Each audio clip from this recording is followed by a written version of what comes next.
Also you have blankets just at the entry of the boat in the blue box, so you can take them and don't forget to bring them at the end of the cruise.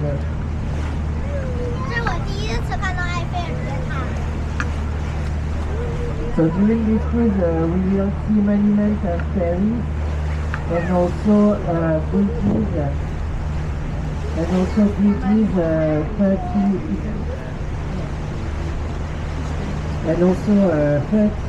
22 bridges. There are 37 bridges in Paris, and you will see 22 bridges during the cruise. For the moment, we are going to the two islands of the center of Paris, the City Island and the Grand Island, and then we come back to the Eiffel Tower in 1 hour. Voilà, donc on a destination de deux villes du centre de Paris, une famille de la cité, et puis après on va revenir là où nous allons embarquer. Vous allez voir l'angle de pont pendant la traversée, et maintenant c'est à Paris, vous allez voir la constitution de la ville. Pendant cette traversée d'une à peu près 1 heure. 我拍着，我不想就我拍了。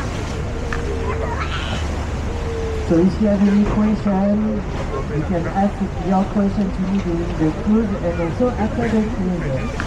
I will be with the other member of the crew, we will be as you sit of the boat.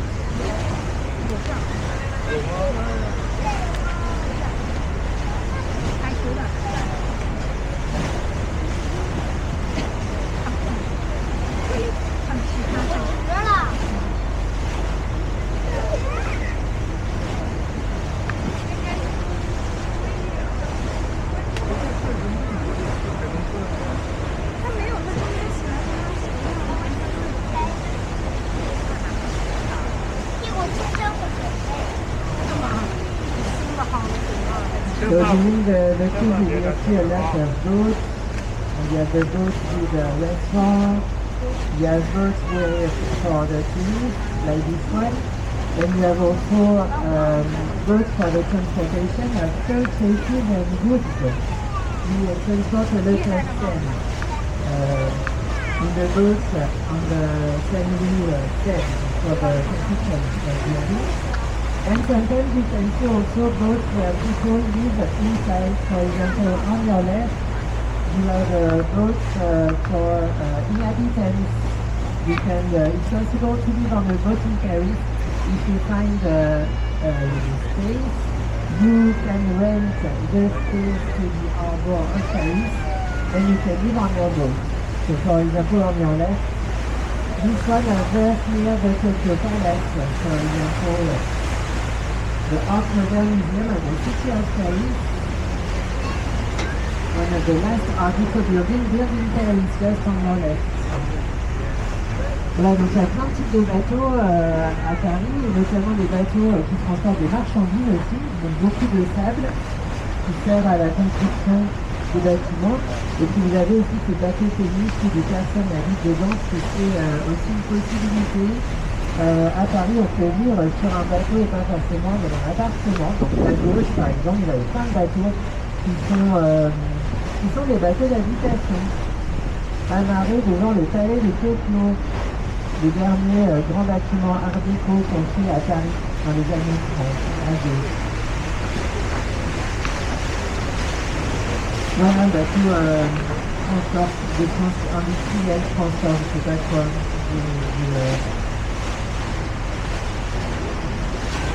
Alors, à droite, vous avez la Flamme de la Liberté, c'est la copie grandeur nature de la flamme que tient la Statue de la Liberté à New York.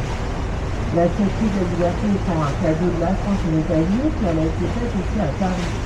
Donc on a plein de copies de la statue, et bon, ici on a même un morceau de la flamme, donc c'est une copie grandeur nature. Ici on y enlève le thème Freedom, is a real size statue of the flame holding the US statue at Freedom Street. Because the statue of Freedom was made Paris at the end of the 19th century, and it was a gift from France to the US. And so that's why you can see copies of the statue of Freedom in Paris, to the garden, In the Museum of Paris, you can see a copy of the statue.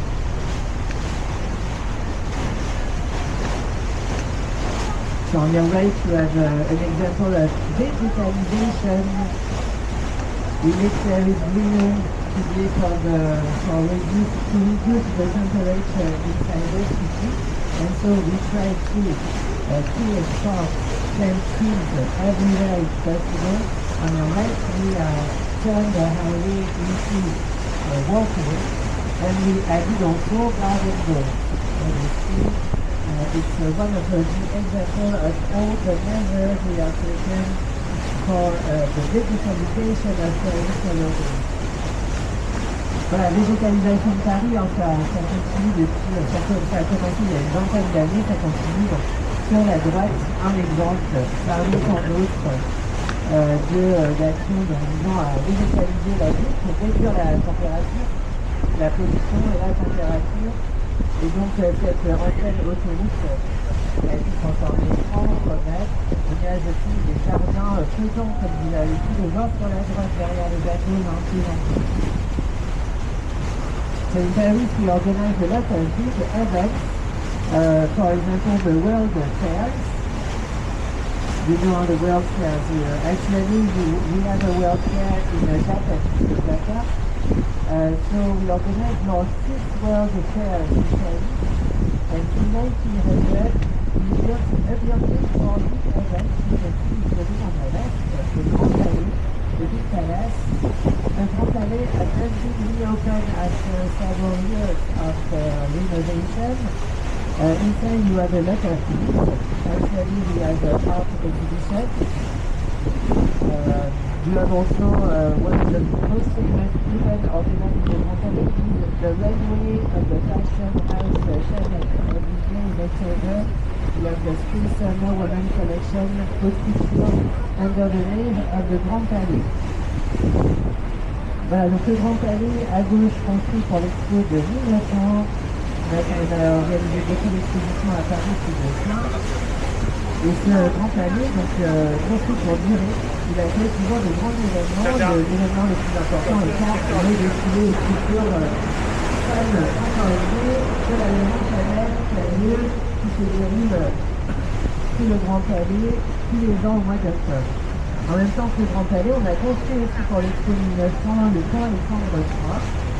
Un des ponts les plus originaux de Paris à cause de sa couleur et sa décoration. Au milieu du pont, il y a le symbole officiel de Paris, c'est le bateau sur l'eau qui flotte et ne coule jamais. Ce qui a cette énergie pour la devise de Paris.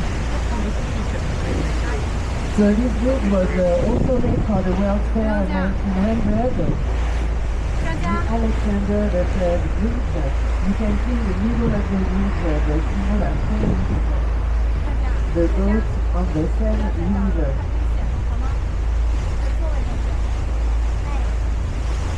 This bridge is very original due to its decoration and its color also. Here is a bridge with the picture of the Seine River, from 1500. You see a lot of t-shirts. We have faces of dignitaries of the sea, the river. If you look at the lights, you will see that the glass is inside on the camera, you can see that.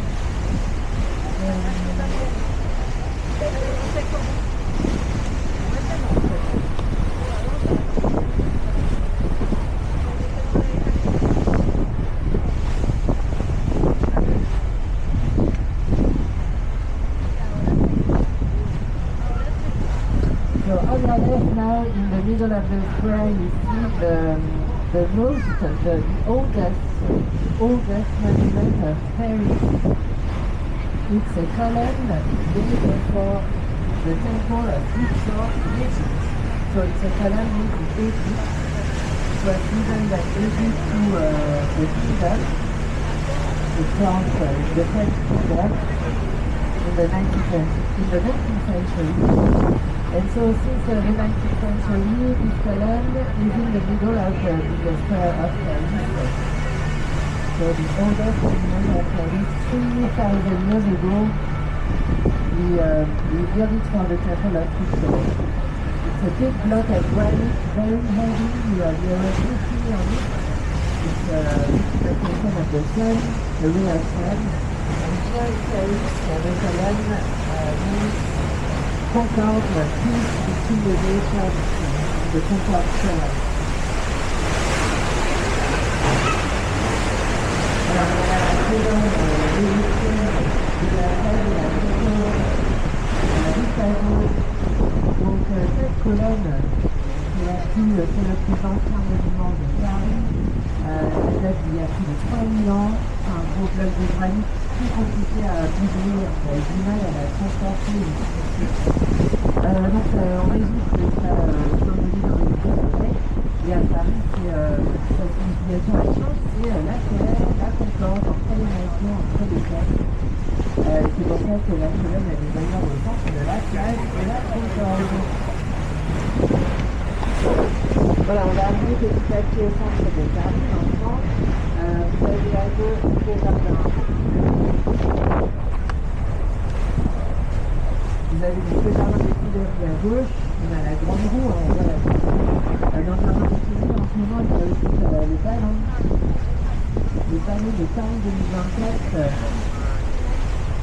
Donc la flamme olympique et paralympique qui est allumée. Et qui tous les soirs, quand le temps quand il fait beau, quand il n'y a pas trop de vent, quand il n'y a pas d'orage, le ballon s'envole tous les soirs. Donc c'est pas sûr qu'il puisse s'envoler ce soir, on verra. Voilà, donc dans le jardin des Tuileries, il y a d'ailleurs eu une des premières vols de ballons au XVIIIe siècle dans le jardin. Donc ce ballon fait référence à cet événement historique. Le ballon ne va pas finir, mais il est là, juste à gauche, derrière le ballon.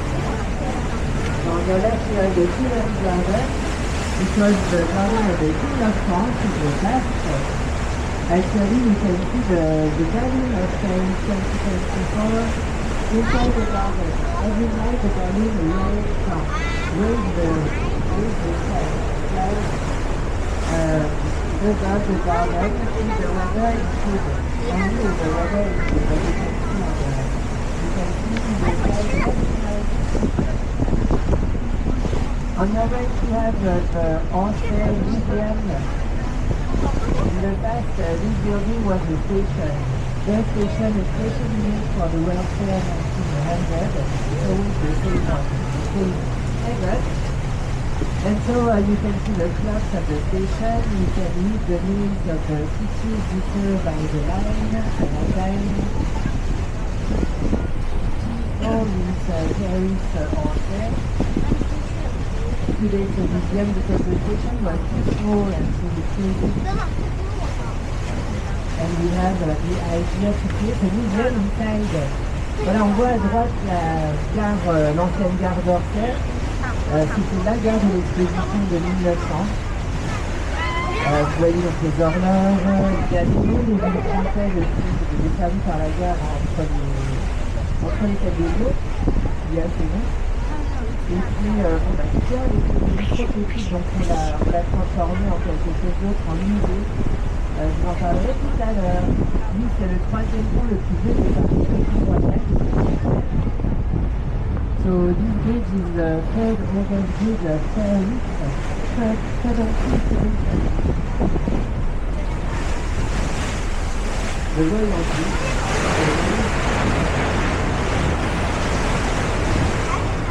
And now on the left you see the Palace of the King of France. This one, the Palace of the King. The last King of France lived here for 4 centuries. It was allowed by the main King of France, the Bishop. So that's why it's very important. It's the second biggest royal palace in the world. Twice bigger than the Castle of Versailles.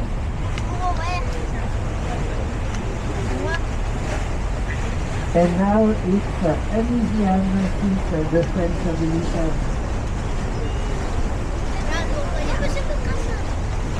Voilà, donc sur la gauche, l'ancien palais des rois de France, le palais du Louvre. Ça a été pendant 4 siècles la résidence officielle des rois. Les derniers vacances ont habité la gare ici, au Louvre. Et les derniers enfants qu'on a eu aussi en France ont habité ici. C'est d'ailleurs l'empereur Napoléon III qui a terminé le Louvre. Donc à la fin du 19e, au milieu du 19e siècle, on le termine. Ce qui fait que le Louvre aujourd'hui est plus grand, c'est le deuxième plus grand palais royal du monde. Donc aujourd'hui, actuellement, les 2 fois et demi en fait, 2 fois et demi plus grand que le château de Versailles. Et aujourd'hui, quelque chose a fait un musée. Donc le musée, c'est 2 musées en fait. Il y a 2 musées dans le Louvre. Le musée du Louvre et le musée des arts décoratifs. Et c'est un musée, le Louvre, depuis la Révolution française, depuis 1793, je vous en parlerai tout à l'heure. On va maintenant arriver devant la passerelle des Arts et le Pont-Neuf. Vous allez avoir une belle vue sur l'île de la Cité traversée par le pont, le plus vieux de Paris, le Pont-Neuf, qui date du XVIIe siècle. Mais avant ça, on va arriver devant le dôme de l'Institut de France, juste à droite. Il y a pour mission l'Institut de protéger la culture française dans le monde et puis surtout en France avec les académiciens. Ici, on your right, the dome of the French Institute. The French Institute has the mission to protect the French culture, the concept of the academy and the academicians. And now we have a nice view of the new bridge. This bridge is the oldest bridge of Paris. The bridge is crossing the City Island, which is also the biggest island of Paris. So the bridge was built in the 17th century. It was made to make Paris, to extend Paris to the west. The west is behind me. The bridge was at the limit of Paris in the past. Paris was smaller than today.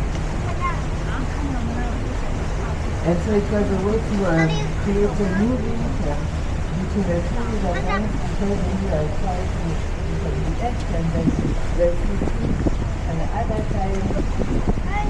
So the new bridge, the older bridge of Paris, we never changed the name of the bridge, so that's why the name is back. It was built by the King North.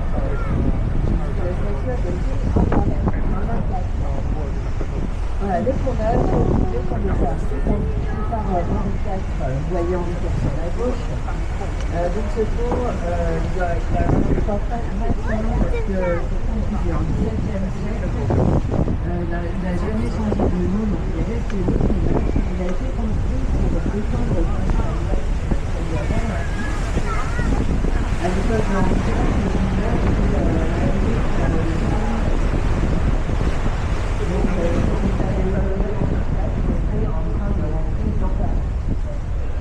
voilà, la ville est beaucoup plus petite aujourd'hui. Donc, on va allonger maintenant les 2 villes de Paris. À gauche, vous avez l'île de la Cité. Sur l'île de la Cité, il y a des monuments qui sont importants, comme par exemple le palais de l'île de la Cité. À gauche, là, il y a la tour. C'est la première résidence de la France. Avant le livre de la France, c'est là où on va aujourd'hui, c'est un petit village. Le palais du Sud de Paris, ça a été longtemps aussi le siège de la police judiciaire au 36 quai des Orfèvres. On est en train de manger le quai des Orfèvres.